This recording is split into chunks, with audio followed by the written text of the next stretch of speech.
Today we're going to take a look at 10 things you probably did not know about the Ruger 1022. Now the Ruger 1022 is one of the best semi-automatic 22 long rifles out there, and if you own one, you know exactly what I'm talking about. It is indestructible, rapid firing, super accurate machine, and that's all the 1022 has ever been in my experience. So a lot of people know a lot of things about it, so this is 10 things you probably don't know about it. Number one, that this was also made in a 22 Magnum. Now the 22 Magnum was originally introduced in 1999 and it kind of deflated quickly after that. By 2006 they quit manufacturing it. Number two, they made this Ruger in a 17 HMR designated the 1017, and it caught wind less than the 22 Magnum did. It was only in production between 2004 and 2006. Number three, the standard 1022 has been in production since 1964, and that leads to number four, there's been over 5 million 1022s sold. Number five, it is the most modifiable rifle out there. There are so many companies that produce so many accessories for this rifle, and quite honestly, it's a piece of cake to change out the stock, to change out really anything on this rifle. Number six, the introduction of the 1022 pistol, the Charger, was introduced in 2007, and a lot of people know that, but what you might not know is they discontinued this because in so many states at the time it was against the law to have a magazine exposed on a pistol. Of course, the Charger came back in 2014.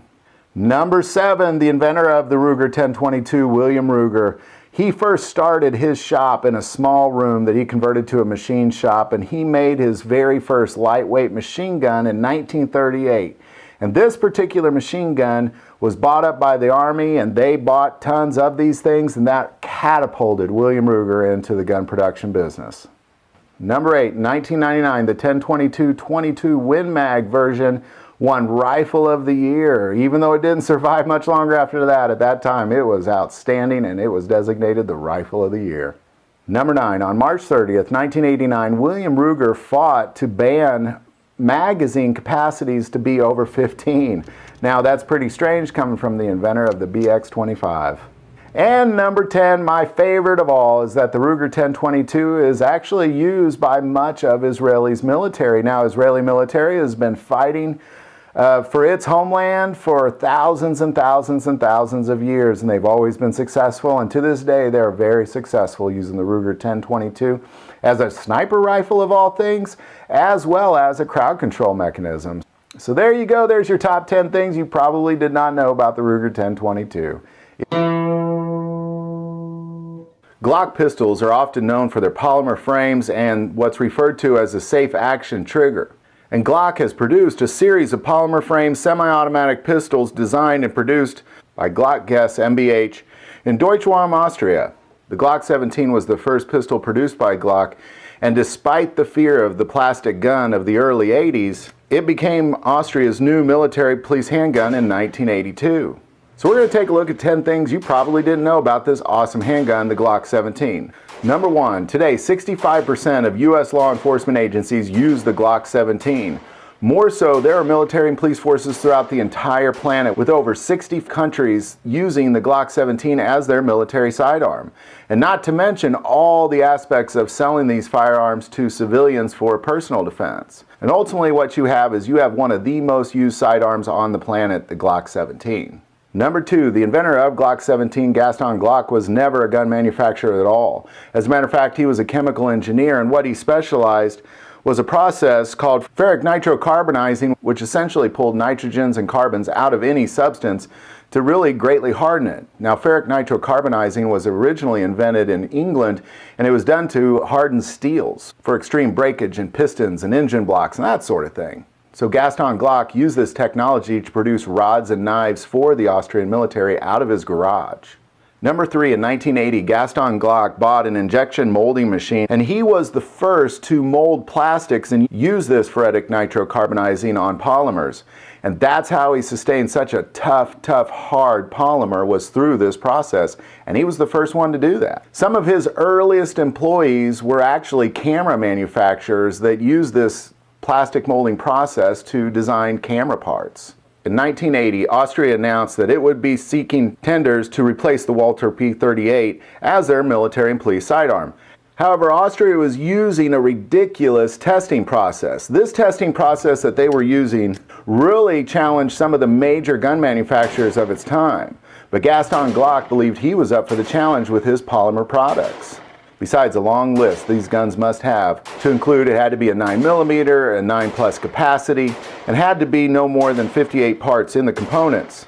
But the testing process also included no more than 20 malfunctions in 10,000 rounds. More so, at 15,000 rounds, they would inject a highly pressurized 9mm parabellum upwards of 73,000 psi, double the maximum pressure limit for a 9mm. And after that, it still had to be a perfectly usable pistol. So Glock put his team of chemists and camera makers together, and they created the Glock 17. And of course, as you know, when all was said and done, it was the Glock 17 that came out on top.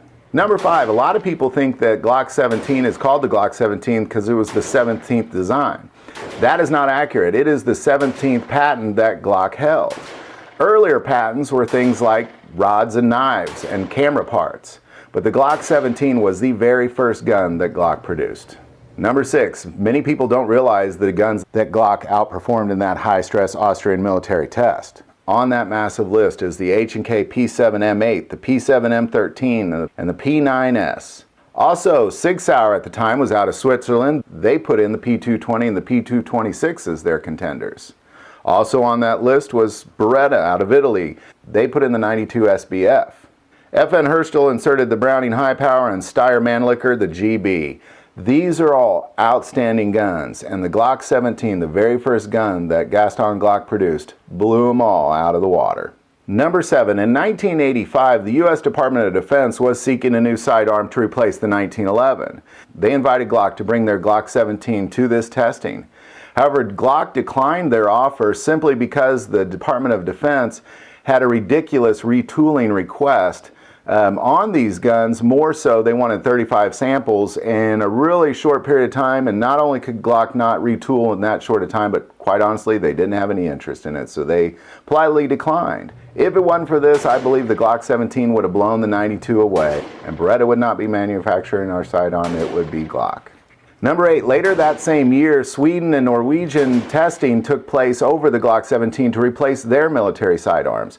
Now the reason that's of particular interest is they use NATO standards for testing, so when they were finished, this Glock 17 received a NATO classified sidearm, so therefore any NATO country can use the Glock 17 as their sidearm. And of course many do. Number 9, the Glock 17 was not the first polymer-framed striker-fired pistol. In fact, in 1970, H&K had a polymer-framed striker-fired pistol. But even earlier, in 1907, it was Ross Steyr who invented the very first striker-fired pistol, the 7.65mm Ross Steyr 1907. And finally, number 10, the Glock 17 uses a modified Browning cam-lock system for charging and recharging a semi-auto system, adapted from the high-power pistols. So there you go, there's your top 10 list. Ultimately what you have is you have a gun that takes some design from Browning and Steyr, and you put together a chemical engineer and a bunch of camera manufacturers, and what you have is the Glock 17. The CZ75 is a short coil operated lock breech pistol in 9mm parabellum with a double stack magazine. CZ was founded in 1918 by members of the Austro-Hungarian military and was referred to as the State Armament and Engineering Work of Brno because it was located in Brno, Czechoslovakia. In 1948, due to a communist coup, CZ became a nationalized communist manufacturer of weapons.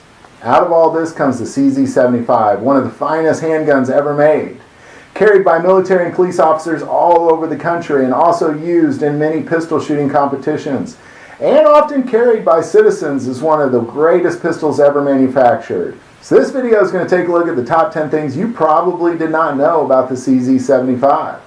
Number 1, invented by Joseph and Franciszek Koki, were gun designing brothers for CZUB, and they designed post-World War II guns and were some of the most influential gun designers in the Cold War.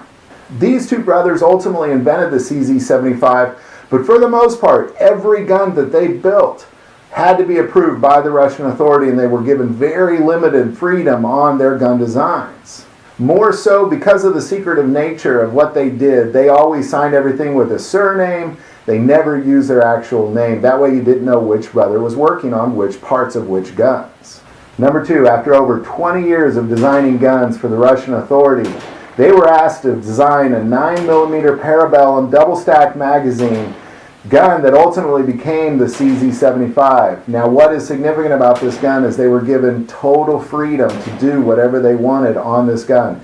The CZ75 was the very first gun designed by the Koch brothers that ultimately was their freedom to do what they always dreamed of doing. More so, this gun was not being created for the Eastern world. It was designed specifically to export into the Western world. At no point during the Cold War did anybody on the east side of the Iron Curtain carry a CZ75. Primarily because the guns they used fired the 9mm Makarov or the 7.62x25.